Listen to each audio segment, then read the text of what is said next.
ನಾವೆಲ್ಲರೂ ಕೂಡ ಬಹಳ ಪ್ರೀತಿಯಿಂದ ನಿರೀಕ್ಷೆ ಮಾಡ್ತಾ ಇದ್ದಂತ ಸನ್ಮಾನ್ಯ ಶ್ರೀಮಾನ್ ರಾಹುಲ್ ಗಾಂಧೀಜಿಯವರು ನಮ್ಮೆಲ್ಲರ ಹತ್ರ ಕೈ ಬೀಸ್ತಾ ಇದ್ದಾರೆ. ಜೋರಾದ ಪ್ರೀತಿಯ ಚಪ್ಪಾಳೆಗಳೊಂದಿಗೆ ಅವರನ್ನ ನೀವು ಆಹ್ವಾನವನ್ನ ಕೋರಬೇಕು ಅಂತ ವಿನಂತಿಸಿಕೊಳ್ತಾ ಇದ್ದೇನೆ. ಪ್ರೀತಿಯ ಬಂಧುಗಳೇ, ನೀವೆಲ್ಲ ಬಹಳ ಸುದೀರ್ಘ ಕಾಲದಿಂದ ನಿಂತಿದ್ದೀರಿ, ಹೀಗಾಗಿ ಹೆಚ್ಚು ಸಮಯ ತೆಗೆದುಕೊಳ್ಳೋದಿಲ್ಲ. ನೇರವಾಗಿ ಕಾರ್ಯಕ್ರಮವನ್ನು ನಾವು ಆರಂಭ ಮಾಡಲಿದ್ದೇವೆ. ಇದೀಗ ನಮ್ಮ ಸೇವಾದಳದ ಸೇವಾವ್ರತಿಗಳು ವಂದೇ ಮಾತರಂನೊಂದಿಗೆ ಕಾರ್ಯಕ್ರಮಕ್ಕೆ ಚಾಲನೆಯನ್ನ ಕೊಡಬೇಕು ಅಂತ ವಿನಂತಿಸಿಕೊಳ್ತಾ ಇದ್ದೇನೆ. ವಂದೇ ಮಾತರಂ ಗಾಯನ ಆಗುವಾಗ ಎಲ್ಲರೂ ಕೂಡ ಎದ್ದು ನಿಂತು ಈ ರಾಷ್ಟ್ರದ ಗೌರವ ಗಾನಕ್ಕೆ ಧ್ವನಿ ಜೋಡಿಸಬೇಕು ಅಂತ ಕೇಳ್ಕೊಳ್ತಾ ಇದ್ದೀನಿ. ಕಳಿಸಿ, ಶಶಿ ಅವ್ರನ್ನ ಒಳಗೆ ಕಳಿಸಿ.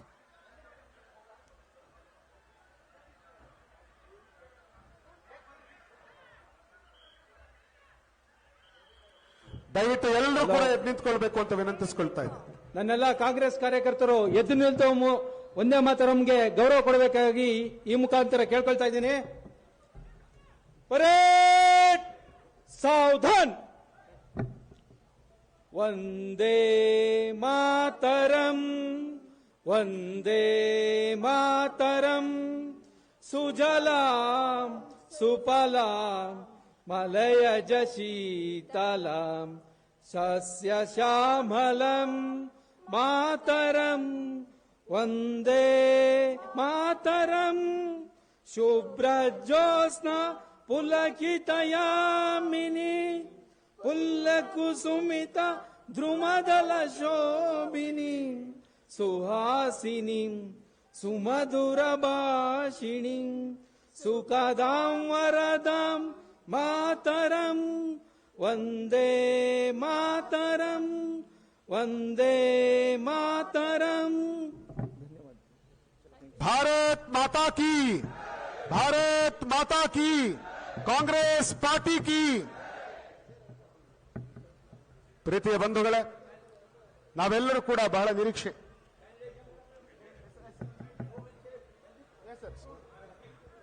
ಹಿಯರ್ ಬೈ ಇದೀಗ ನಮ್ಮನ್ನೆಲ್ಲ ಉದ್ದೇಶಿಸಿ ನಮ್ಮೆಲ್ಲರ ಪ್ರೀತಿಯ ಕಾಂತಣ್ಣ ಈ ಸಭೆಯನ್ನು ಉದ್ದೇಶಿಸಿ ಮಾತನಾಡಬೇಕು ಅಂತ ಹೇಳಿ ನಾನು ಅವ್ರನ್ನ ವಿನಂತಿಸಿಕೊಳ್ತಾ ಇದ್ದೇನೆ.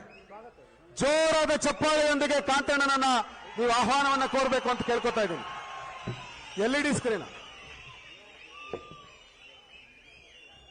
ವೇದಿಕೆಯ ಮುಂಭಾಗದಲ್ಲಿರುವಂತಹ ಎಲ್ಲ ನನ್ನ ಆತ್ಮೀಯ ಸ್ನೇಹಿತರೆ ಮತ್ತು ಎಲ್ಲ ನನ್ನ ಮುಖಂಡರಿಗೂ ನಮನ ಸಲ್ಲಿಸಿ ಮತ್ತು ನಮ್ಮ ಮಾಧ್ಯಮ ಮಿತ್ರರಿಗೂ ನನ್ನ ನಮನ ಸಲ್ಲಿಸಿ, ವಿಶೇಷವಾಗಿ ಚುನಾವಣಾ ಪ್ರಚಾರಕ್ಕೆ ಬಂದಿರುವಂತ ನಮ್ಮ ಮೆಚ್ಚಿನ ನಾಯಕರಾದಂಥ ರಾಹುಲ್ ಗಾಂಧಿ ಅವರಿಗೆ ನನ್ನ ಎಲ್ಲರ ತುರುವೇಕೆರೆ ಜನತೆ ಪರವಾಗಿ ವಿಶೇಷವಾಗಿ ನನ್ನ ನಮನವನ್ನು ಸಲ್ಲಿಸ್ತೇನೆ. ಮತ್ತು ಅವ್ರ ಜೊತೆ ವಿಶೇಷವಾಗಿ ಆಗಮಿಸಿರುವಂಥ ವೇಣುಗೋಪಾಲ್ ಸಾಹೇಬ್ರೆ ಮತ್ತು ವೇದಿಕೆ ಮೇಲಿರುವಂಥ ಎಲ್ಲ ಗಣ್ಯಾತಿ ಗಣ್ಯರಿಗೆ ನಾನು ನಮನ ಸಲ್ಲಿಸಿ, ಹೆಚ್ಚಿನ ಸಮಯ ಇಲ್ಲ, ಯಾಕೆಂದ್ರೆ ಈಗಾಗಲೇ ಅವರು ಇನ್ನೂ 3-4 ಕಾರ್ಯಕ್ರಮಕ್ಕೆ ಹೋಗಬೇಕಾಗಿದೆ. ವೆದರ್ ಸಮಸ್ಯೆಯಿಂದ ಬೆಂಗಳೂರಿಂದ ಅವರು ತಡವಾಗಿ ಬಂದಿದ್ದಾರೆ. ಇನ್ನ ಅವರು ಅರಸೀಕೆರೆಗೆ ಹೋಗಬೇಕು, ಚಾಮರಾಜನಗರಕ್ಕೆ ಹೋಗಬೇಕು. ಹಂಗಾಗಿ ನೇರವಾಗಿ ನೀನೇ ಮಾತಾಡು ಅಂತ ಹೇಳಿದರೆ ಯಾರು ಅನ್ಯತಾ ಭಾವಿಸಬಾರ್ದು ಅಂತ ಈ ಸಂದರ್ಭದಲ್ಲಿ ನಾನಾದ್ರೂ ಹೇಳಿ, ಇವತ್ತು ಏನು 10ನೇ ತಾರೀಕು ನಡೆಯುವಂಥ ಚುನಾವಣೆ, ಇದು ಬರೀ ಕಾಂಗ್ರೆಸ್ ಪಕ್ಷದ ಚುನಾವಣೆ ಅಲ್ಲ, ಇದು ಅಂಬೇಡ್ಕರ್ ಬರೆದಂತ ಸಂವಿಧಾನದ ಚುನಾವಣೆ. ಆ ಚುನಾವಣೆಗೆ ಆ ಸಂವಿಧಾನ ಉಳಿಸಬೇಕು ಅಂದ್ರೆ ಇವತ್ತು ನೀವೆಲ್ಲ ಕಾಂಗ್ರೆಸ್ಗೆ ವೋಟ್ ಹಾಕಬೇಕು ಅಂತ ಒಂದು ಮನೋಭಾವದಿಂದ ನೀವೆಲ್ಲರೂ ಸಿದ್ಧರಾಗಬೇಕು ಅಂತ ಈ ಸಂದರ್ಭದಲ್ಲಿ ಹೇಳಿ, ಇವತ್ತು ನಾನು ಕಾಂಗ್ರೆಸ್ ಏನ್ ಮಾಡ್ತು ಅಂತ ದೇಶ ಎಲ್ಲ ಹೇಳ್ತಿರ್ತಾರೆ. ಇವತ್ತು ಏನು 75 ವರ್ಷ ಆಯ್ತು ಸ್ವತಂತ್ರ ಬಂದು. ಈ ಊರಿಗೊಂದು ಸ್ಕೂಲ್ ಇರಬೇಕು, ಅಂಗನವಾಡಿ ಇರಬೇಕು, ನಿಮಗೆ ರೇಷನ್ ಕೊಡಬೇಕು, ನಿಮ್ಮ ರಿಸರ್ವೇಶನ್ ಕೊಡಬೇಕು, ಸಬ್ಸಿಡಿ ಕೊಡಬೇಕು, ನಿಮ್ಮ ಗುಣಮಟ್ಟದ ಜೀವನಕ್ಕೆ ದಾರಿದೀಪ ಆಗಬೇಕು, ಡ್ಯಾಮ್ಗಳು ಕಟ್ಟಿದ್ರು. ಇವೆಲ್ಲ ಮಾಡಿದ್ದು ಕಾಂಗ್ರೆಸ್ ಅಂತ ದಯಮಾಡಿ ಯಾರು ಮರೆಯಕ್ಕೆ ಹೋಗ್ಬೇಡಿ. ಇವತ್ತು ಏನು ಹೆಚ್ಚಿನ ಸಮಯ ಭಾಷಣ ಮಾಡಬೇಡ ಅಂತ ಹೇಳಿದಾರೆ, ಆದ್ರೆ 2 ಮಾತ್ರ ಮಾತಾಡ್ತೀನಿ. ಇವತ್ತು JDS ಅವ್ರು ಬರ್ತಾರೆ, ನಾನೇನು ಹೆಚ್ಚಾಗಿ ಮಾತಾಡಕ್ ಹೋಗಲ್ಲ. 113 ಸೀಟ್ ಬೇಕು, ಬರ್ತಾರೆ 113 ಸೀಟು JDS ಅವರು. ದಯಮಾಡಿ ಅರ್ಥ ಮಾಡ್ಕೊಳ್ಳಿ. ಸುಮ್ಮನೆ ನೀವು ಮಮೂಲ್ಯವಾದ ಮತವನ್ನು ಹಾಕಿ ವೇಸ್ಟ್ ಮಾಡ್ಕೊಂಬೇಡಿ. ಬರ್ತಾರೆ ಕ್ಯಾಂಡಿಡೇಟ್, ಇದು ನನ್ನ ಕಡೆ ಚುನಾವಣೆ ಒಂದು ಓಟ್ ಹಾಕಿ, ಕಡೆ ಚುನಾವಣೆ ಒಂದು ಓಟ್ ಹಾಕಿ ಅಂತ 15 ವರ್ಷನೇ ಏನು ಕೆಲಸ ಮಾಡಲಿಲ್ಲ, ಇನ್ನು 5 ವರ್ಷ ನಿಮ್ ಕೆಲಸ ಮಾಡ್ತಾರಾ? ದಯಮಾಡಿ ನೀವು ಚಿಂತೆ ಮಾಡಿ ಓಟ್ ಹಾಕಿ. 113 ಸೀಟ್ ಬರಲ್ಲ. ನಿಮ್ಮ ಅಮೂಲ್ಯವಾದ ಮತವನ್ನು ಅವ್ರಿಗೆ ವೇಸ್ಟ್ ಮಾಡಬೇಡಿ. ಯಾವತ್ತಾನ MT ಕೃಷ್ಣಪ್ಪ ಅವ್ರು ಬಂದವರ ಈ ರೀತಿ ಅಭಿವೃದ್ಧಿ ಮಾಡಿದೀನಿ, ನನಗೆ ಮತ ಹಾಕಿ, ಬೇರೆ ಊರಿಗಿಂತ ಹೆಚ್ಚಾಗಿ ಅಭಿವೃದ್ಧಿ ಮಾಡಿದೀನಿ, ಮತ ಹಾಕ್ತಾರ? ಇಲ್ಲ. ನಾನು ಕಡೆ ಚುನಾವಣೆ ಒಂದು ಓಟ್ ಹಾಕಿ, ಕಡೆ ಚುನಾವಣೆ ಒಂದು ಓಟ್ ಹಾಕಿ ಅಂತಾರೆ. ನಿಮ್ಮ ಅಮೂಲ್ಯವಾದ ಮತವನ್ನು ಹಾಕಿ ವೇಸ್ಟ್ ಮಾಡ್ಕೊಂಬೇಡಿ, ಕಾಂಗ್ರೆಸ್ ಪಕ್ಷಕ್ಕೆ ಹಾಕಿ ಅಂತ ಮನವಿ ಮಾಡ್ಕೊಂತೀನಿ. ಇನ್ನ ಬಿಜೆಪಿ ಕರ್ಮಕಾಂಡ ಹೇಳಿದ್ರೆ ಬೆಳಗ್ಗೆಯಿಂದ ಸಾಯಂಕಾಲವರೆಗೂ ಹೇಳ್ತೀನಿ ನಿಮ್ಗೆಲ್ಲರಿಗೂ. ಇವತ್ತು ಏನು ಡೀಸೆಲ್ ರೇಟ್ ಇರ್ಬೋದು, ಗ್ಯಾಸ್ ರೇಟ್ ಇರ್ಬೋದು, ಪೆಟ್ರೋಲ್ ರೇಟ್ ಇರ್ಬೋದು, ದಿನಸಿ ಸಾಮಾನು ರೇಟ್ ಎಲ್ಲ ಜಾಸ್ತಿ ಆಗಿದೆ. ಸಂವಿಧಾನ ಬದಲು ಮಾಡ್ತೀನಿ ಅಂತಾರೆ. ನಿಮ್ಮ ದಿನಸಿ ಸಾಮಾನಿಗೆಲ್ಲ GST ಹಾಕಿದ್ದಾರೆ, ಹಾಲ್ಗೆ GST, ಉಪ್ಪಿಗೆ GST, ಎಲ್ಲ GST ಹಾಕಿದ್ದಾರೆ. ನಿಮ್ಮ ಗುಣಮಟ್ಟದ ಜೀವನಕ್ಕೆ ಕಲ್ಲಾಗ್ತಾ ಇರೋದೇ ಬಿಜೆಪಿ ಇರೋ. ದಯಮಾಡಿ ನೀವು ಅರ್ಥ ಮಾಡ್ಕೊಳ್ಳಿ. ನೀವು ಚಿಂತೆ ಮಾಡಿ, ನೀವು ಮೊಬೈಲು ಟಿವಿ ನೋಡಿ ಓಟ್ ಹಾಕ್ಬೇಡಿ, ಜಾತಿ ಧರ್ಮದ ಮೇಲೆ ಓಟ್ ಹಾಕ್ಬೇಡಿ. ನೀವು ಯೋಚನೆ ಮಾಡಿ ಓಟ್ ಹಾಕ್ತಾರೆ. ನನಗೆ ವಿಶ್ವಾಸ ಇದೆ 100ಕ್ಕೆ 100 ನೀವು ಕಾಂಗ್ರೆಸ್ಗೆ ಓಟ್ ಹಾಕ್ತೀರಾ ಅಂತ ನನಗೆ ವಿಶ್ವಾಸ ಇದೆ ಅಂತ ಈ ಸಂದರ್ಭದಲ್ಲಿ ನಾನಾದ್ರೂ ಹೇಳಕ್ ಇಷ್ಟಪಡ್ತೀನಿ. ಇವತ್ತು ನಾನು ರಾಹುಲ್ ಗಾಂಧಿ ಅವರಿಗೆ ವಿಶೇಷವಾಗಿ ನಾನು ನಿಮ್ಮೆಲ್ಲರ ಮೂಲಕ ಒಂದು ಧನ್ಯವಾದ ಹೇಳ್ತೀನಿ. ಇವತ್ತು ಅವರು ಭಾರತ್ ಜೋಡೋ ಕಾರ್ಯಕ್ರಮದಲ್ಲಿ 3700 ಕಿಲೋಮೀಟರ್ವರೆಗೂ ಪಾದಯಾತ್ರೆ ಮಾಡಿದ್ರು. ಯಾರಿಗೋಸ್ಕರ ಮಾಡಿದ್ರು? ನಮ್ಗೆ ನಿಮ್ಮ ಮಕ್ಕಳ ಭವಿಷ್ಯಕ್ಕೋಸ್ಕರ, ನಿಮ್ಮ ಭವಿಷ್ಯಕ್ಕೋಸ್ಕರ, ದೇಶ ಉಳಿಸೋಕ್ಕೋಸ್ಕರ ಇವತ್ತು ಅವರು ಭಾಷಣ ಮಾಡಿದ್ರು, ಪಾದಯಾತ್ರೆ ಮಾಡಿದ್ರು. ಆ ಪಾದಯಾತ್ರೆ 3600 ಕಿಲೋಮೀಟರ್ ಪಾದಯಾತ್ರೆ ಮಾಡಿದ್ರು. ತುರುವೇಕೆರೆಗೂ ಬಂದೋದ್ರು. ಇವಾಗ ನಮಗೋಸ್ಕರ, ನಿಮ್ಗೋಸ್ಕರ, ನಮ್ಮ ಮಕ್ಕಳ ಭವಿಷ್ಯಕ್ಕೋಸ್ಕರ, ನಮ್ಮ ಭಾರತ ದೇಶಕ್ಕೆ ಐತಿಹ್ಯಕ್ಕೋಸ್ಕರ ಇವತ್ತು ಅವರು ಬಂದು ಪಾದಯಾತ್ರೆ ಮಾಡಿದ್ದಾರೆ. ವಿಶೇಷವಾಗಿ ನಿಮ್ಮೆಲ್ಲರಿಗೂ ನಾನು ಮನವಿ ಮಾಡ್ಕೊಂತೀನಿ, ಎದ್ದು ನಿಂತಿ ಅವ್ರಿಗೋಸ್ಕರ ಒಂದು ಜೋರಾದ ಒಂದು ಚಪ್ಪಾಳೆ ಹೊಡಿಬೇಕು. ನೀವೆಲ್ಲ ಎದ್ದು ನಿಂತಿ ಅಂತ ಅವ್ರಿಗೆ ನಾನು ಮನವಿ ಮಾಡ್ಕೊಂತೀನಿ. ಅವ್ರಿಗೆ ನಾನು ವಿಶೇಷವಾಗಿ ಧನ್ಯವಾದ ಹೇಳ್ತೀನಿ. ಇವತ್ತು ಇನ್ನು ಏನು ಹೆಚ್ಚಾಗಿ ನಾನು ಭಾಷಣ ಮಾಡಕ್ ಹೋಗಲ್ಲ. ನಿಮ್ಮೆಲ್ಲರ ಅಮೂಲ್ಯವಾದ ಮತವನ್ನು ಕಾಂಗ್ರೆಸ್ಗೆ ಹಾಕಿ ನನಗೆ ಬೆಂಬಲ ಕೊಟ್ಟು, ನೀವು ಹಾಕ್ತಂತ ಮತಕ್ಕೆ ಯಾವುದೇ ರೀತಿ ಒಂದೇ ಒಂದು ಕಪ್ಪು ಚುಕ್ಕಿ ಬರದಂಗೆ ಪ್ರಾಮಾಣಿಕವಾಗಿ ನಿಮ್ ಕೆಲಸ ಮಾಡ್ಕೊಡ್ತೀನಿ ಅಂತ ಹೇಳಿ ಮುಂದಿನ ತಿಂಗಳು ನಡೆಯೋ 10ನೇ ತಾರೀಕು ನಡೆಯುವಂತ ಚುನಾವಣೆಯಲ್ಲಿ ನನ್ನ ಕ್ರಮ ಸಂಖ್ಯೆ ಒಂದು ಹಸ್ತದ ಚಿಹ್ನೆ ಇರ್ತದೆ. ನಿಮ್ಮ ಅಮೂಲ್ಯವಾದ ಮತವನ್ನು ಹಾಕಿ ನನಗೆ ಆಶೀರ್ವಾದ ಮಾಡಬೇಕು ಅಂತ ಈ ಸಂದರ್ಭದಲ್ಲಿ ನಾನಾದ್ರೂ ಕೈ ಮುಗಿದು ನಿಮ್ಗೆಲ್ಲರಿಗೂ ಮನವಿ ಮಾಡಿ ಇವತ್ತು ಮತ್ತೊಮ್ಮೆ ನಿಮ್ಮ ಆಶೀರ್ವಾದ ಇರಲಿ ಅಂತ ಕೇಳಿ ಇವತ್ತು ಬೋಲೋ ಭಾರತ್ ಮಾತಾ ಕೇ, ಕಾಂಗ್ರೆಸ್ ಪಾರ್ಟಿಗೆ, ರಾಹುಲ್ ಗಾಂಧೀಜಿಗೆ ಧನ್ಯವಾದಗಳು. ಎಲ್ಲರಿಗೂ ನಮಸ್ಕಾರ. ಬೆಮೆಲ್ ಕಾಂತರಾಜ್ ಅವರಿಗೆ ಧನ್ಯವಾದಗಳು. I request our beloved leader Shri Rahul Gandhiji to address the people of Turuvekere.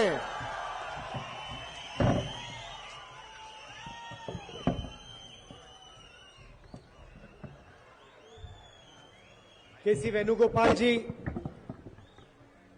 Doctor Chella Kumar ji, BM Kantharaju ji, stage पे कांग्रेस पार्टी के सीनियर नेता, हमारे प्यारे कार्यकर्ता, भाइयों और बहनों, प्रेस के हमारे मित्रों, आप सबका यहां बहुत बहुत स्वागत।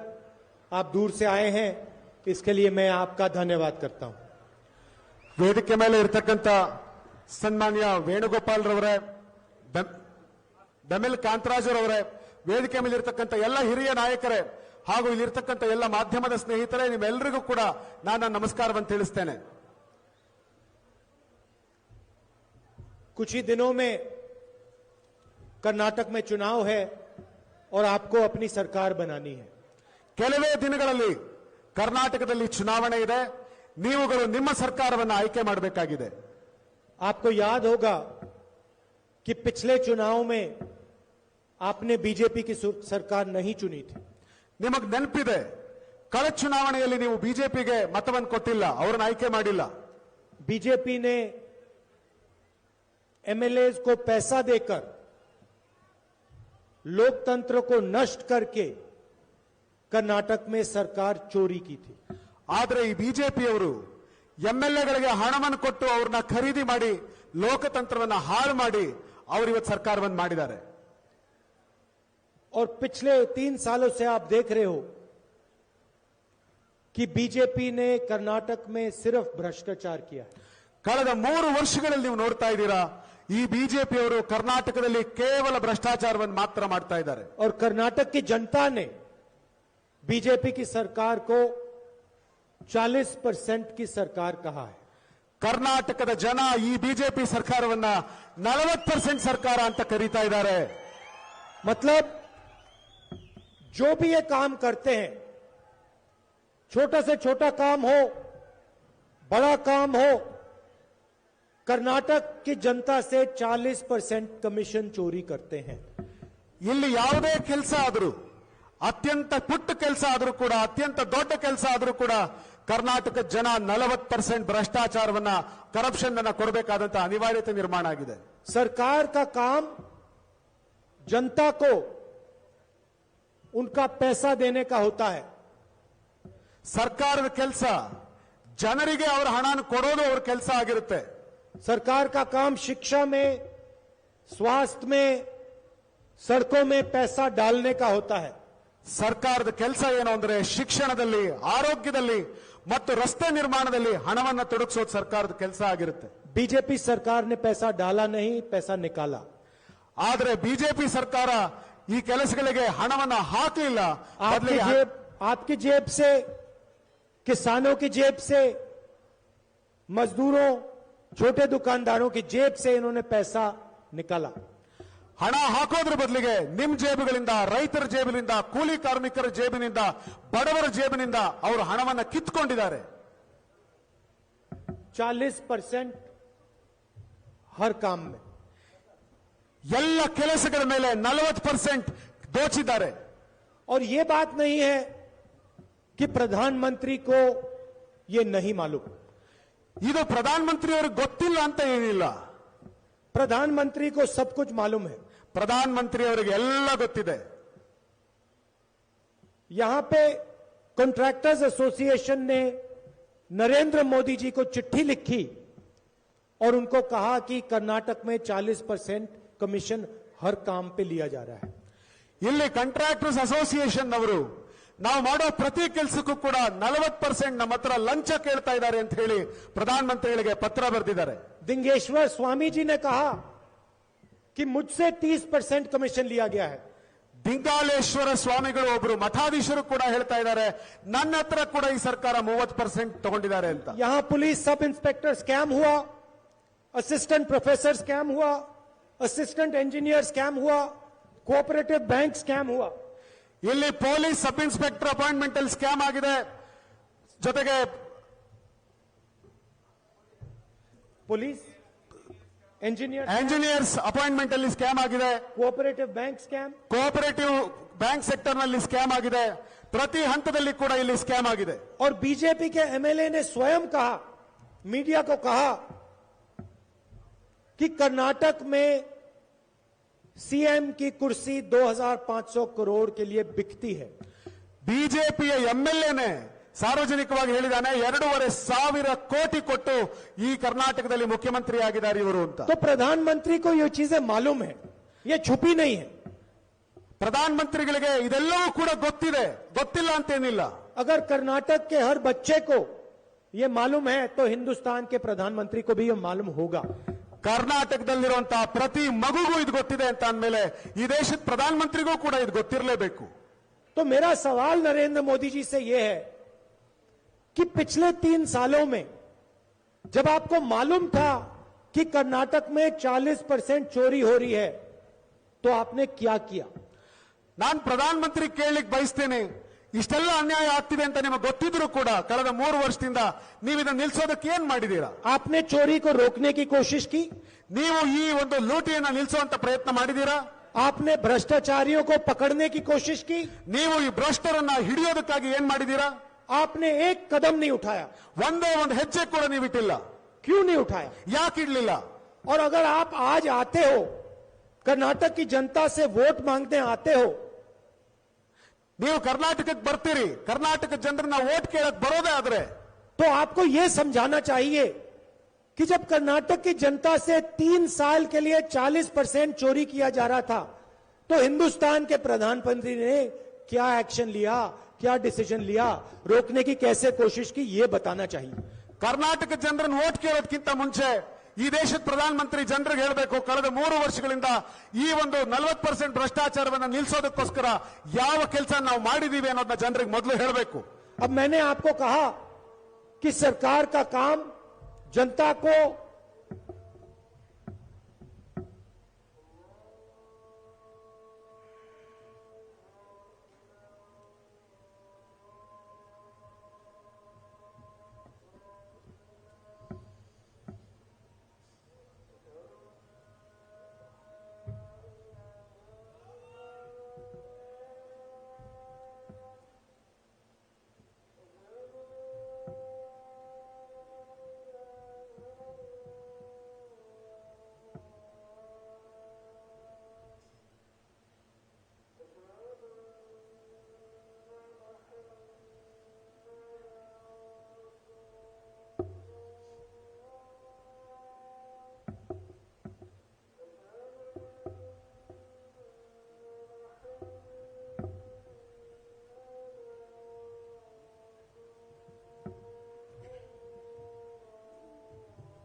तो मेरा प्रधानमंत्री से सवाल है कि जब आपको मालूम था कि यहां पे भ्रष्टाचार हो रहा है, आपको मालूम था कि 40% कमीशन लिया जा रहा है, तो इसके बारे में आपने क्या किया?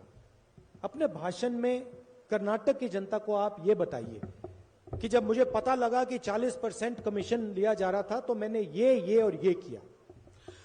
ನಿಮಗೆ ಈ ರಾಜ್ಯದಲ್ಲಿ 40% ಭ್ರಷ್ಟಾಚಾರ ಆಗ್ತಾ ಇದ್ದಿದ್ದು ಗೊತ್ತಿದ್ದು ಕೂಡ ಇವತ್ತು ಇವ್ರ ಹತ್ರ ಓಟ್ ಕೇಳಕ್ ಬಂದಿದ್ದೀರಲ್ಲ, ಈ ಜನಗಳಿಗೆ ನೀವು ಹೇಳಬೇಕು, ನಾನು ಈ ಭ್ರಷ್ಟಾಚಾರವನ್ನ ನಿಲ್ಲಿಸೋದಕ್ಕಾಗಿ ನಾನು ಇಂತಿಂತದ್ನೆಲ್ಲ ಮಾಡಿದೀನಿ ಅಂತ ಜನಗಳ ಮೊದಲು ಹೇಳಿ. आप कर्नाटक की जनता को यह भी समझाइए कि जब कर्नाटक को टैक्स का पैसा मिलना चाहिए और कर्नाटक को जो कर्नाटक का हक था वो पैसा नहीं मिला तो आपने क्या किया? ಕರ್ನಾಟಕ ಜನಕ್ಕೆ ನೀವು ಇದನ್ನು ಹೇಳಿ, ಕರ್ನಾಟಕ ಜನ ಕಟ್ಟಿದಂತ ಟ್ಯಾಕ್ಸಿನ ಮೇಲೆ ಅವರ ಹಕ್ಕೇನಿತ್ತು, ನಾವು ಅದನ್ನು ಅವ್ರಿಗೆ ಕೊಡ್ಲಿಲ್ಲ ನ್ಯಾಯವಾಗಿ ಅನ್ನೋದನ್ನು ಕೂಡ ನೀವು ಈ ಜನಗಳಿಗೆ ಹೇಳಿ. और आप ये भी बताइए जब कर्नाटक में बाढ़ आई, जबरदस्त नुकसान हुआ, तो आपने क्या मदद की? ಕರ್ನಾಟಕದಲ್ಲಿ ಹಿಂದೆ ಪ್ರವಾಹಗಳು ಬಂದು ತುಂಬಾ ಅನ್ಯಾಯ ಆದಂತ ಸಂದರ್ಭದಲ್ಲಿ, ಜನರು ನಷ್ಟ ಆದಂತ ಸಂದರ್ಭದಲ್ಲಿ ಜನಕ್ಕೆ ಏನ್ ಮಾಡಿದ್ವಿ ಅನ್ನೋದನ್ನು ಹೇಳಿ. और गोवा, महाराष्ट्र और कर्नाटक के बीच में जो पानी का मसला है, पानी बांटने का मसला है, उसमें आपने कर्नाटक की कैसे मदद की ये भी बता दीजिए. ಗೋವಾ, ಮಹಾರಾಷ್ಟ್ರ ಮತ್ತು ಕರ್ನಾಟಕ ರಾಜ್ಯಗಳ ನಡುವೆ ನೀರಿಗೋಸ್ಕರ ಏನ್ ಇವತ್ತು ಸಂಘರ್ಷ ನಡೀತಾ ಇದೆ, ಅದನ್ನ ನಿಲ್ಸೋದಕ್ಕಾಗಿ ನೀವೇನ್ ಮಾಡಿದ್ರಿ, ಕರ್ನಾಟಕಕ್ಕೆ ಏನ್ ಸಹಾಯ ಮಾಡಿದ್ರಿ ಅದನ್ನು ಹೇಳಿ. आप कर्नाटक के चुनाव में आते हो, कर्नाटक की बात नहीं करते हो, अपनी बात करते हो. ನೀವು ಕರ್ನಾಟಕದಲ್ಲಿ ಚುನಾವಣೆ ಮಾಡೋದಕ್ಕೆ ಬರ್ತೀರಿ, ಆದ್ರೆ ಕರ್ನಾಟಕದವರು ಮಾತಾಡಲ್ಲ, ನಿಮ್ಮ ಮಾತನ್ನು ನೀವು ಹೇಳೋದು ಹೊರಟಿದ್ದೀರಿ. आपको यह बताना चाहिए कि आपने पिछले 3 सालों में कर्नाटक में क्या करवाया. ನೀವು ಜನರಿಗೆ ಇದನ್ನ ಹೇಳಿ, ಕಳೆದ 3 ವರ್ಷಗಳಿಂದ ಕರ್ನಾಟಕದಲ್ಲಿ ನಿಮ್ಮ ಸರ್ಕಾರ ಏನ್ ಮಾಡಿದೆ ಅನ್ನೋದನ್ನ ಹೇಳಿ. आपको यह भी कहना चाहिए कि अगले 5 सालों में आप क्या करने वाले हो. ನೀವು ಅಷ್ಟು ಮಾತ್ರ ಅಲ್ಲ, ಮುಂದೆ ನಾವು ಅಧಿಕಾರಕ್ಕೆ ಬಂದ್ರೆ ಏನ್ ಮಾಡ್ತೀವಿ ಅಂತಾದ್ರೂ ಜನಕ್ಕೆ ಅದನ್ನಾದ್ರೂ ಹೇಳಿ. कर्नाटक के युवाओं के लिए क्या करोगे, शिक्षा के लिए क्या करोगे, स्वास्थ्य के लिए क्या करोगे, भ्रष्टाचार के खिलाफ क्या करोगे, ये आपको अपने भाषण में बोलना चाहिए. ನೀವು ಕರ್ನಾಟಕದ ಯುವಕರಿಗೆ ಏನ್ ಮಾಡ್ತೀರಿ, ಆರೋಗ್ಯಕ್ಕಾಗಿ ಏನ್ ಮಾಡ್ತೀರಿ, ಶಿಕ್ಷಣಕ್ಕಾಗಿ ಏನ್ ಮಾಡ್ತೀರಿ, ಕರ್ನಾಟಕದಲ್ಲಿರುವಂತಹ ಭ್ರಷ್ಟಾಚಾರವನ್ನ ನಿಲ್ಲಿಸೋದಕ್ಕಾಗಿ ಏನ್ ಮಾಡ್ತೀರಿ ಅನ್ನೋದನ್ನ ಜನಗಳ ಮುಂದೆ ಹೇಳಿ. ನೀವು ये चुनाव आपके बारे में नहीं है, ये चुनाव कर्नाटक के जनता और कर्नाटक के भविष्य के बारे में है.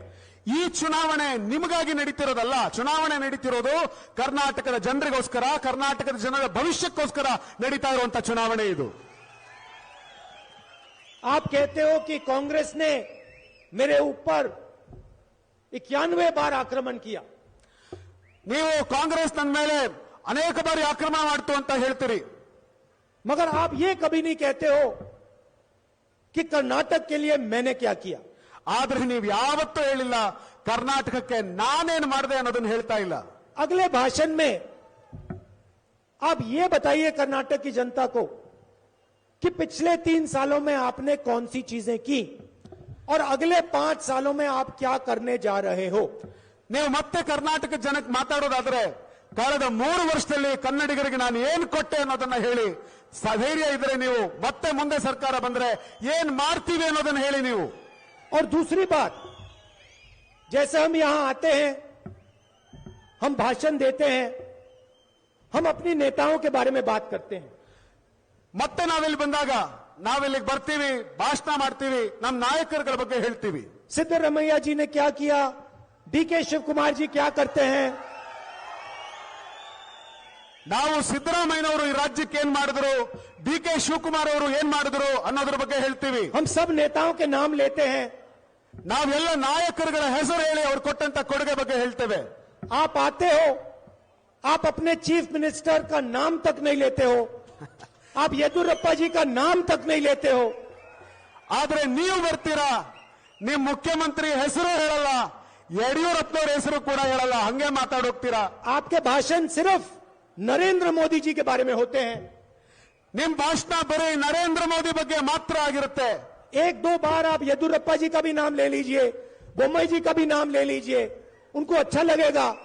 ಕಡೆ ಪಕ್ಷ 1-2 ಸರ್ತಿ ಆದರೂ ಯಡಿಯೂರಪ್ಪನವ್ರ ಹೆಸರನ್ನು ಹೇಳಿ ಸ್ವಾಮಿ, ಬೊಮ್ಮಾಯಿ ಅವರ ಹೆಸರನ್ನಾದರೂ ಹೇಳಿ ಸ್ವಾಮಿ, ಅವ್ರಿಗೂ ಒಂದ್ ಸ್ವಲ್ಪ ಖುಷಿ ಆಗ್ಲಿ.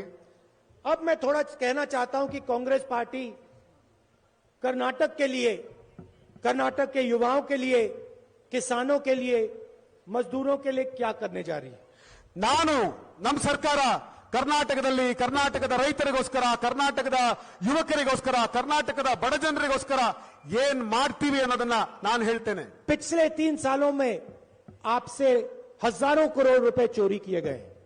ಕಳೆದ 3 ವರ್ಷದಲ್ಲಿ ನಿಮ್ಮಿಂದ ಸಾವಿರಾರು ಕೋಟಿ ಕಳ್ಳತನ ಮಾಡಿದ್ದಾರೆ. इसलिए अगले 5 सालों में हम आपका धन आपको देना चाहते हैं. ಆದ್ರಿಂದ ಮುಂದಿನ 5 ವರ್ಷ ನಿಮ್ಮ ಹಣವನ್ನ ನಾನು ನಿಮಗೆ ಕೊಡುವಂತ ವ್ಯವಸ್ಥೆಯನ್ನು ಮಾಡ್ತೇನೆ. जितना धन बीजेपी ने चोरी किया, उतना धन हम सीधा आपकी जेब में डालना चाहते हैं. ಎಷ್ಟು ಹಣವನ್ನ ಬಿಜೆಪಿ ಅವರು ನಿಮ್ ಜೇಬಿಂದ ಲೂಟಿ ಮಾಡಿದ್ರೋ ಅಷ್ಟು ಹಣವನ್ನ ವಾಪಸ್ ನಿಮ್ ಜೇಬಿಗೆ ತುಂಬಿಸೋ ಕೆಲಸನ ನಾವು ಮಾಡ್ತೇವೆ. बीजेपी ने जो चोरी की थी, उसकी सबसे बड़ी चोट महिलाओं को लगी है. ಬಿಜೆಪಿ ಅವರು ಏನ್ ಲೂಟಿ ಮಾಡಿದರು, ಅವರು ದೊಡ್ಡ ಪ್ರಮಾಣ ಲೂಟಿ ಮಾಡಿದ್ದು ನಮ್ಮ ಹೆಣ್ಣು ಮಕ್ಕಳ ಹಣವನ್ನ. एक तरफ उन्होंने भ्रष्टाचार किया, 40% चोरी की, दूसरी तरफ उन्होंने महंगाई बढ़ाई. ಒಂದ್ ಕಡೆ ಅವರು ಭ್ರಷ್ಟಾಚಾರ ಮಾಡಿ 40% ಲಂಚ ಹೊಡೆದ್ರು, ಇನ್ನೊಂದ್ ಕಡೆಯಿಂದ ಬೆಲೆ ಏರಿಕೆ ಮಾಡಿ ಎಲ್ಲ ವಸ್ತುಗಳ ಬೆಲೆ ಏರಿಸಿದ್ರು. अपने मित्रों की मदद करी और पूरे देश में महंगाई बढ़ा दी. ಅವರ ಸ್ನೇಹಿತರಿಗೆ ಸಹಾಯ ಮಾಡಬೇಕು ಅನ್ನೋ ಒಂದೇ ಒಂದು ಕಾರಣಕ್ಕೋಸ್ಕರ ಇಡೀ ದೇಶದಲ್ಲಿ ಬೆಲೆ ಏರಿಕೆ ಮಾಡಿದ್ರು. तो हमारा पहला कदम गृह लक्ष्मी स्कीम, जिसमें हम हर महीने कर्नाटक की महिलाओं को 2000 रुपए बैंक अकाउंट में डालेंगे. ನಾವಿಡುವಂತ ಮೊದಲನೇ ಹೆಜ್ಜೆ ನಮ್ಮ ಹೆಣ್ಣು ಮಕ್ಕಳಿಗೆ ಗೃಹಲಕ್ಷ್ಮಿ ಯೋಜನೆಯನ್ನು ತಂದಿದ್ದೇವೆ. ನಮ್ಮ ಮನೆಯ ಹೆಣ್ಣು ಮಕ್ಕಳಿಗೆ 2000 ರೂಪಾಯಿಗಳನ್ನ ಅವರ ಅಕೌಂಟ್ಗೆ ಹಾಕುವಂತ ವ್ಯವಸ್ಥೆ ಮಾಡ್ತೇವೆ. दूसरा कदम गृह ज्योति, 2000 यूनिट मुफ्त बिजली हर महीने. ಎರಡನೇ ಹೆಜ್ಜೆ 200 ಯೂನಿಟ್ ವಿದ್ಯುತ್ ಅನ್ನ ಪ್ರತಿಯೊಬ್ಬರಿಗೂ ಒಂದೊಂದು ಮನೆಗೂ ನಾವು ಉಚಿತವಾಗಿ ಕೊಡ್ತೇವೆ. तीसरा वायदा अन्न भाग्य स्कीम, 10 किलो चावल हर मेंबर, हर परिवार के मेंबर को. ಮೂರನೇ ಯೋಜನೆ ಈ ರಾಜ್ಯದ ಪ್ರತಿಯೊಬ್ಬ ಬಡವನಿಗೂ ಮನೆ ಮನೆಯಲ್ಲಿ ಒಬ್ಬೊಬ್ಬ ವ್ಯಕ್ತಿಗೆ 10 ಕೆಜಿ ಅಕ್ಕಿಯನ್ನು ಕೊಡುವಂತ ವ್ಯವಸ್ಥೆಯನ್ನು ಮಾಡ್ತೇವೆ. चौथा वायदा, जिसको हम सखी कहते हैं, महिलाओं के लिए पब्लिक ट्रांसपोर्ट मुफ्त में. ನಾಲ್ಕನೇ ವ್ಯವಸ್ಥೆ, ನಮ್ಮ ಹೆಣ್ಣು ಮಕ್ಕಳಿಗೆ ಸಖಿ ಅನ್ನೋ ಯೋಜನೆ ತಂದಿದ್ದೀವಿ. ನಮ್ಮ ಹೆಣ್ಣು ಮಕ್ಕಳು ಬಸ್ಸಲ್ಲಿ ಓಡಾಡಿದರೆ ಅವರಿಗೆ ಸಂಪೂರ್ಣವಾಗಿ ಉಚಿತ ಮಾಡ್ತೇವೆ, ಬಸ್ ಟಿಕೆಟ್ ಉಚಿತ ಮಾಡ್ತೇವೆ. अगर कोई भी महिला कर्नाटक में बस में जाएगी, पब्लिक बस में जाएगी, सरकारी बस में जाएगी, तो उसे 1 रुपया नहीं देना पड़ेगा. ಕರ್ನಾಟಕದಲ್ಲಿ ಯಾವುದೇ ಹೆಣ್ಣು ಮಗಳು ಸರ್ಕಾರಿ ಬಸ್ಸಲ್ಲಿ ಓಡಾಡಿದರೆ ಅವಳ ಹತ್ರ 1 ರೂಪಾಯಿ ಕೂಡ ಇಸ್ಕೊಳ್ಳೋದಿಲ್ಲ ಇನ್ಮೇಲೆ. भाइयों और बहनों, नोटबंदी और जीएसटी ने कर्नाटक में बेरोजगारी फैला दी है. ನೋಟ್ ಬಂದಿ ಮಾಡಿದ್ರಿಂದ, ಜಿಎಸ್ಟಿಯನ್ನ ಜಾಸ್ತಿ ಮಾಡಿರೋದ್ರಿಂದ ಕರ್ನಾಟಕದಲ್ಲಿ ಇವತ್ತು ನಿರುದ್ಯೋಗ ಜಾಸ್ತಿ ಆಗಿದೆ. बीजेपी ने कॉलेजेस और यूनिवर्सिटीज को प्राइवेटाइज कर दिया. ಬಿಜೆಪಿ ಅವರು ಕಾಲೇಜ್ಗಳನ್ನ, ಯೂನಿವರ್ಸಿಟಿಗಳನ್ನು ಕೂಡ ಪ್ರೈವೇಟೈಸ್ ಮಾಡಿಬಿಟ್ಟಿದ್ದಾರೆ. युवाओं को रोजगार नहीं मिलता है, ये कर्नाटक की सच्चाई है. ಕರ್ನಾಟಕದಲ್ಲಿ ಯುವಕರಿಗೆ ಉದ್ಯೋಗ ಸಿಗ್ತಾ ಇಲ್ಲ, ಇದು ಸತ್ಯ. इसलिए हम कर्नाटक के युवाओं के लिए युवा निधि स्कीम ला रहे हैं. ಆದ್ರಿಂದಲೇ ನಾವು ಕರ್ನಾಟಕದ ಯುವಕರಿಗೋಸ್ಕರ ಯುವ ನಿಧಿ ಅನ್ನುವಂತ ಯೋಜನೆಯನ್ನು ತಗೊಂಡು ಬರ್ತಾ ಇದ್ದೇವೆ. नरेंद्र मोदी जी ने, कर्नाटक के चीफ मिनिस्टर ने आपको बेरोजगारी दी, हम आपको युवा निधि देने जा रहे हैं. ನರೇಂದ್ರ ಮೋದಿ ಅವರು ಮತ್ತು ಕರ್ನಾಟಕ ರಾಜ್ಯದ ಮುಖ್ಯಮಂತ್ರಿ ನಮ್ಮ ಯುವಕರನ್ನ ನಿರುದ್ಯೋಗಿಗಳನ್ನು ಮಾಡಿದ್ರು, ನಾವು ನಿಮಗೆ ಯುವ ನಿಧಿಯನ್ನು ಕೊಡ್ತೇವೆ. युवा निधि का मतलब 2 साल के लिए हर ग्रेजुएट को 3000 रुपए हर महीना मिलेगा. ಡಿಗ್ರಿ ಮುಗಿಸಿರುವಂತ ಪ್ರತಿಯೊಬ್ಬ ಯುವಕನಿಗೂ ಕೂಡ ಪ್ರತಿ ತಿಂಗಳು ಅವನಿಗೆ 3000 ರೂಪಾಯಿ ಸಿಗೋ ತರ ನಾವು ಮಾಡ್ತೇವೆ. और हर डिप्लोमा होल्डर को 1500 रुपए हर महीने मिलेगा. ಡಿಪ್ಲೊಮಾ ಮಾಡಿದಂತ ಪ್ರತಿಯೊಬ್ಬ ಯುವಕನಿಗೂ ಕೂಡ 1500 ರೂಪಾಯಿ ಸಿಗೋ ತರ ಮಾಡ್ತೇವೆ. ये हमारे 5 वायदे हैं. ಇದು ನಾವು ಕೊಟ್ಟಿರುವಂತ 5 ಭರವಸೆಗಳು. और मैं मोदी जी से कहता हूं मोदी जी आप हमारे वायदों की बुराई करते हो, आप ये भी कर्नाटक को बता दो आप करने क्या जा रहे हो। ಮೋದಿ ಅವರಿಗೆ ನಾನು ಕೇಳಲಿಕ್ಕೆ ಬಯಸ್ತೇನೆ, ನಾವು ಹೊರಟಿರುವಂತ ಯೋಜನೆಗಳ ಬಗ್ಗೆ ನೀವು ಕೆಟ್ಟ ಮಾತುಗಳನ್ನು ಆಡ್ತೀರಿ, ಆಯ್ತು ನೀವು ಕರ್ನಾಟಕಕ್ಕೆ ಏನ್ ಮಾಡ್ತೀರಿ ಅದನ್ನಾದ್ರೂ ಹೇಳಿ। और ये चुनाव कर्नाटक की जनता, कर्नाटक के युवा, कर्नाटक की माताएं और बहनों के बारे में है।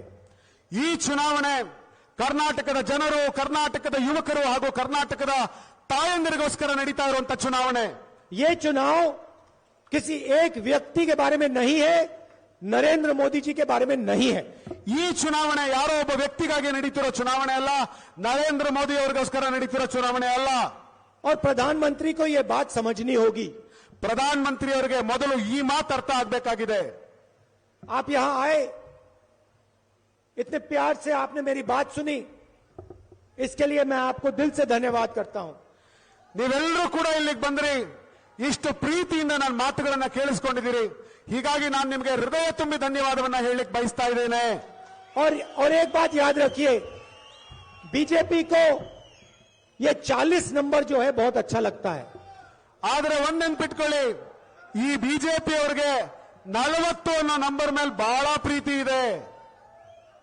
हर कॉन्ट्रैक्ट में, हर काम में इन्होंने आपको ये 40 नंबर याद दिलाया था। ಪ್ರತಿ ಕಾಂಟ್ರಾಕ್ಟ್, ಪ್ರತಿ ಕೆಲಸಗಳಾದಾಗ ಅವ್ರು ನಿಮ್ ಜೇಬಿಂದ 40% ಕಿತ್ಕೊಂಡಿದ್ದಾರೆ। इस बार आप बीजेपी को 40 नंबर याद दिलाइए। ಆದ್ರಿಂದ ನೀವು ಈ ಬಾರಿ ಬಿಜೆಪಿಗೆ 40 ಸೀಟೇ ಕೊಡಿ, इनको 40 सीट विधानसभा में दिलवा दीजिए। ಅವ್ರಿಗೆ ಈ ಸರ್ತಿ ವಿಧಾನಸಭೆಯಲ್ಲಿ ಬರೋ 40 ಸೀಟ್ ಕೊಡಿ। और कांग्रेस पार्टी को कम से कम 150 सीटों से जिताना है। ಕಾಂಗ್ರೆಸ್ ಪಾರ್ಟಿಗೆ ಕನಿಷ್ಠ ಪಕ್ಷ 150 ಸೀಟ್ಗಳನ್ನ ಕೊಟ್ಟು ನೀವೆಲ್ಲರೂ ಗೆಲ್ಲಿಸಿ। और ये जरूरी है, क्योंकि जो पैसा इन्होंने आपसे चोरी किया था, 40% पैसा, उससे ये अगली सरकार को भी खरीदने की कोशिश करेंगे, चोरी करने की कोशिश करेंगे। ಯಾಕೆ ಅಂತ ಅಂದ್ರೆ ಅವ್ರೇನ್ ನಿಮ್ ಜೇಬಿಂದ 40% ಹಣವನ್ನು ಕಿತ್ಕೊಂಡಿದ್ದಾರೆ, ಅದೇ ಹಣದಿಂದ ಮತ್ತೆ ಬೇರೆ ಸರ್ಕಾರವನ್ನ ಬೀಳಿಸುವಂತ ಪ್ರಯತ್ನ ಮಾಡ್ಬಿಡ್ತಾರೆ। ಹೀಗಾಗಿ ನೀವೆಲ್ಲರೂ ಕೂಡ 150 ಸೀಟ್ ನಮಗ್ ಕೊಡಿ। और इसीलिए अगर आपने 150 सीटें कांग्रेस को दी तो बीजेपी सरकार नहीं चोरी कर पाएगी। ಆದ್ರಿಂದ ನೀವು ನಮಗೆ 150 ಸೀಟ್ ಕೊಟ್ರೆ ಬಿಜೆಪಿ ಅವರು ಯಾವತ್ತೂ ನಮ್ಮ ಎಂಎಲ್ಎಗಳನ್ನ ಕದಿಯೋದಕ್ಕಾಗಲ್ಲ।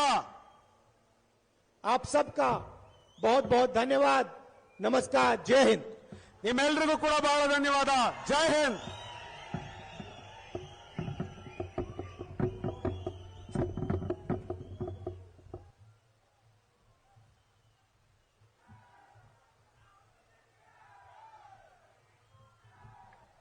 राहुल गांधी की, श्री राहुल गांधी की, श्री राहुल गांधी की, श्री राहुल गांधी की, भारत माता की।